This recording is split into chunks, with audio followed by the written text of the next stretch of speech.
दोस्तों नमस्कार, मैं आपका दोस्त अमित। स्वागत है हमारे इस YouTube चैनल पर एक बार फिर से। आपके प्यार और आपके रिस्पेक्ट के लिए स्टूडेंट्स तहे दिल से शुक्रिया। गाइज, आज की इस वीडियो में मैं बहुत ही ज़्यादा एक इम्पोर्टेंट और एक एजुकेशनल एक बात मैं आपसे करना चाहता हूँ। टाइटल में आपने पढ़ लिया होगा, क्या महर्षि दयानंद यूनिवर्सिटी अब गरीब हो चली है?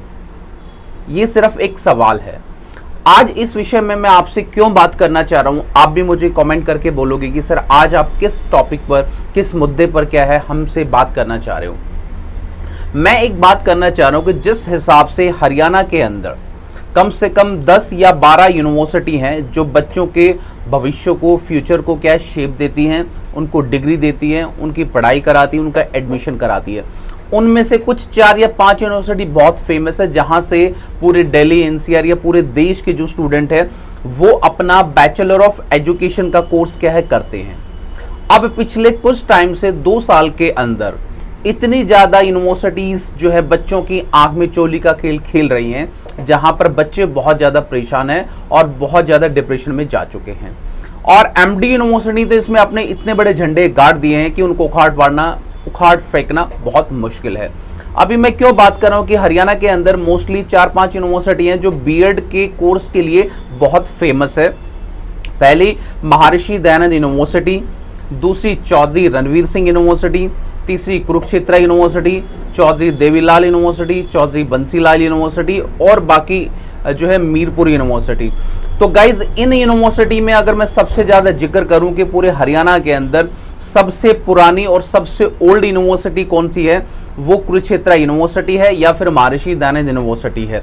अगर मैं सबसे अच्छे इंफ्रास्ट्रक्चर की आपसे बात करूं, अगर आप लोग कभी एमडीयू के अंदर घूमने नहीं आए, अगर आपको कभी मौका मिले, अगर आपके पास कभी वक्त हो, तो अगर इस यूनिवर्सिटी के अंदर आप घूमने की कोशिश करेंगे तो आपको पता चलेगा कि बहुत ही बेहतरीन इंफ्रास्ट्रक्चर पूरे हरियाणा में किसी यूनिवर्सिटी के पास है तो वो एमडीयू के पास है।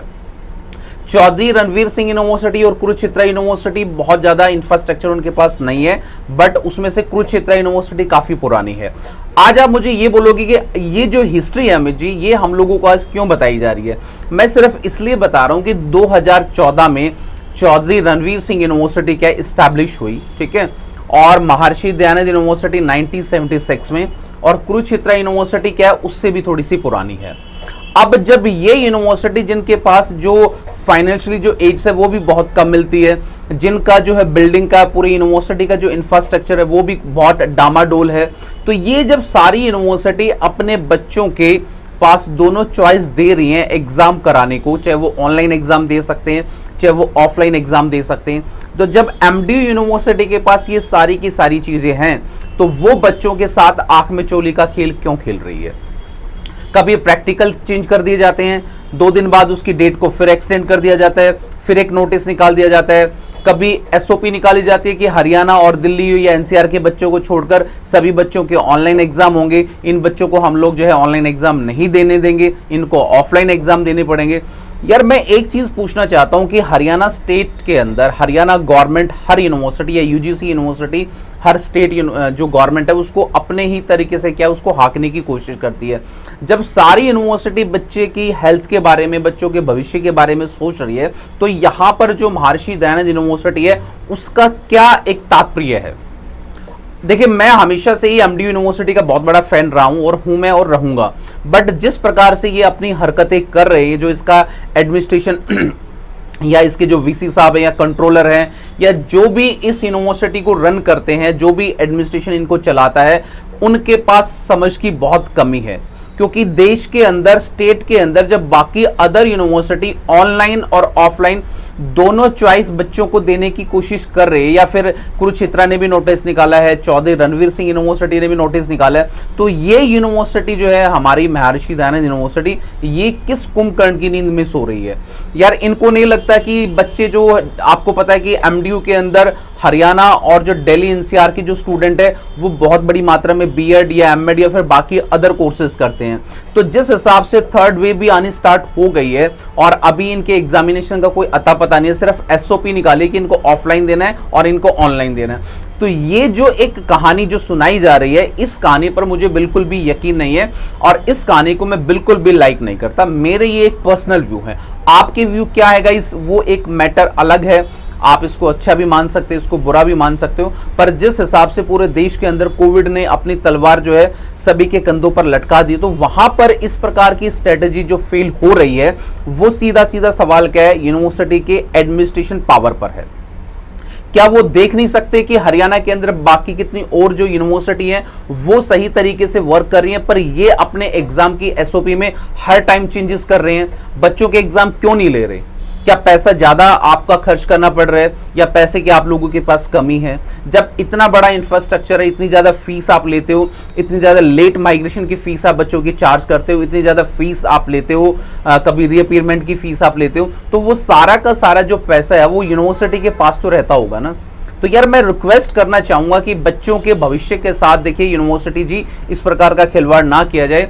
सभी बच्चे इक्वल हैं, सभी के बच्चे, उनके माँ बाप उनको बहुत प्रेम करते हैं। अगर इस महामारी के दौर में जब एजुकेशन में उनकी स्टडी नहीं हो पा रही, उनका सिलेबस क्लियर नहीं हो पा रहा है, उनको कभी कॉलेज यूनिवर्सिटी वो बच्चे नहीं गए, तो उनको एक छोटी सी, आपके लिए एक छोटी सी राहत है। अगर आप ये राहत उनको देते हो, जितने भी स्टूडेंट आपकी यूनिवर्सिटी से या एमडीयू से जुड़े हुए हैं, तो उनके लिए ये चीज़ सोने पे सुहागा होगी और वो अपनी अच्छी एक कूल माइंड के साथ अपनी तैयारी कर सकते हैं।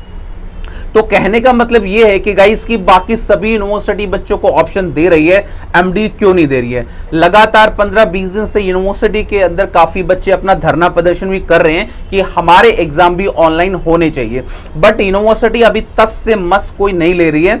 पता नहीं किस नींद में अभी भी वो सो रही है। क्या बच्चों की खिलवाड़ करना ये सही चीज है?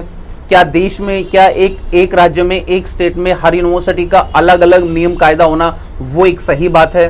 तो यार जब बाकी जो इतनी नई नई यूनिवर्सिटी जिनके पास पैसा बहुत कम है, स्टूडेंट भी बहुत कम है, वो अपने बच्चों को दिल खोल के पैसे लुटा रही है, उनके पास खर्च कर रही है, तो आप तो यार 1976 से इस्टेब्लिश है और बहुत अच्छे खासे फीस भी आप वसूल करते हैं बच्चों से और काफ़ी बच्चे आपकी यूनिवर्सिटी में एडमिशन भी लेते हैं। तो मैं रिक्वेस्ट और दरखास्त करना चाहूँगा जितने भी एमडीयू के या हमारी गवर्नमेंट के जो प्रबंधक है कि प्लीज़ इन सभी बच्चों के जो एग्ज़ाम हैं उनको ऑनलाइन और ऑफलाइन दोनों मोड बच्चों को देनी चाहिए, ताकि बच्चों की हेल्थ भी बच सके और बच्चों का जो आने जाने का जो खर्चा है वो भी बच सके और बच्चे ऑनलाइन एग्जाम देके थोड़े से नंबर भी अच्छे एक्वायर कर सके।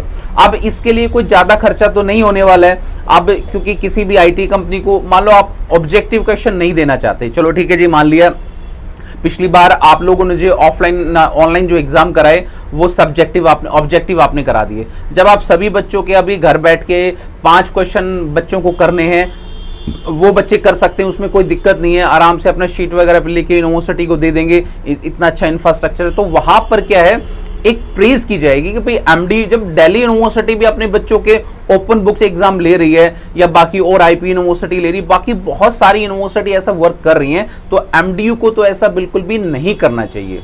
तो मैं यही दरखास्त और एक रिक्वेस्ट आप लोगों से बच्चे करना चाहता हूं कि प्लीज़ जो बच्चे अभी भी धरना प्रदर्शन कर रहे हैं वो एक अच्छी खबर लेके लौटें और दोनों को एक चॉइस दी जाए।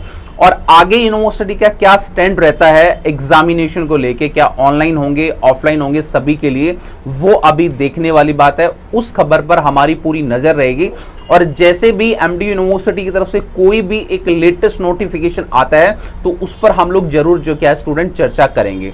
तो आज की वीडियो में इतना ही, मिलेंगे किसी एक नेक्स्ट वीडियो में। तो till then bye and take care guys, please like share and comment और मिलेंगे किसी नेक्स्ट वीडियो में। तो till then bye and take care guys.